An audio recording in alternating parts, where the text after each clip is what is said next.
ದಿನದಿಂದ ಕಂಟಿನ್ಯೂಸ್ ಮಳೆ ಬರ್ತಾ ಇದೆ. ಸೊ ಈ ಮಳೆ ಅನಾಹುತವನ್ನು ತಡೆಗಟ್ಟಲಿಕ್ಕೆ ನಾವು ಮುಂಜಾಗ್ರತಾ ಕ್ರಮ ತೆಗೆದುಕೊಳ್ಳೋದಕ್ಕೆ ಎಲ್ಲ ಅಧಿಕಾರಿಗಳಿಂದ ನಾವು ಒಂದು ಸಭೆಯನ್ನು ನಡೆಸಲಾಗಿದೆ. ಇಲ್ಲಿ ನಮಗೆ ಮುಖ್ಯವಾಗಿ ಸಮಸ್ಯೆ ಇದ್ದಿದ್ದು NH-75 ರಸ್ತೆಯಲ್ಲಿ ಆಗ್ತಕ್ಕಂತಹ ಭೂಕುಸಿತದ ಬಗ್ಗೆ ಅಲ್ಲಿ ನಾವು ಪರಿಶೀಲನೆ ಮಾಡಲಾಗಿದೆ. ಅಲ್ಲಿ ಇರ್ತಕ್ಕಂತಹ ನಿವಾಸಿಗಳು, ಈ ಗುಡ್ಡದ ಮೇಲೆ ವಾಸಿಸ್ತಕ್ಕಂತಹ ನಿವಾಸಿಗಳನ್ನು ನಾವು ಸ್ಥಳಾಂತರ ಮಾಡಲಿಕ್ಕೆ ಅಳವಡಿಸಿದ್ದೇವೆ ಮತ್ತು ಅದಕ್ಕೆ ಅವರಿಗೆ ಸರಿಯಾದ ಪರ್ಯಾಯ ವ್ಯವಸ್ಥೆಯನ್ನು ಸಹ ಮಾಡಿದ್ದೇವೆ. ಮತ್ತು ಈಗ 2 ದಿನಗಳ ಕಾಲ ಮತ್ತು ಇನ್ನೂ 1 ದಿನಗಳ ಕಾಲ ನಾವು ರಜೆಯನ್ನು, ಶಾಲಾ ಕಾಲೇಜುಗಳಿಗೆ ರಜೆಯನ್ನು, ಅಂಗನವಾಡಿಗಳಿಗೆ ರಜೆಯನ್ನು ಘೋಷಿಸಲಾಗಿದೆ.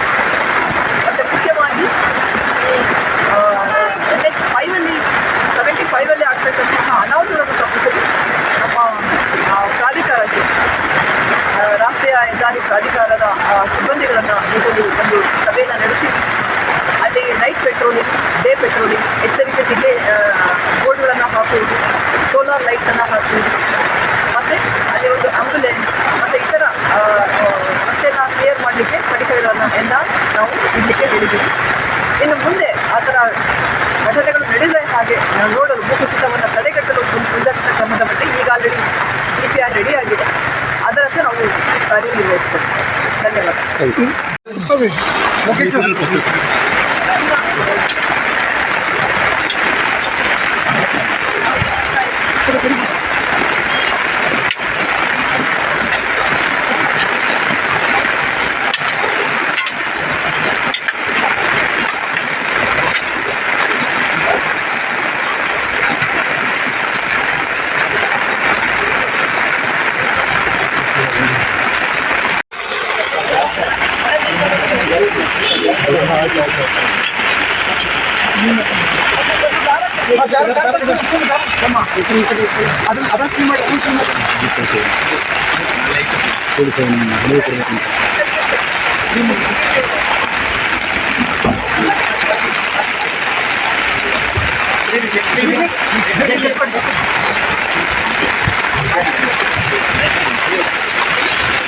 चलते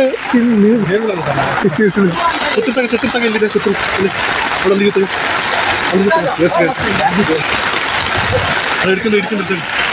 ಹೋಗ್ಬಿಡ್ತಾರೆ.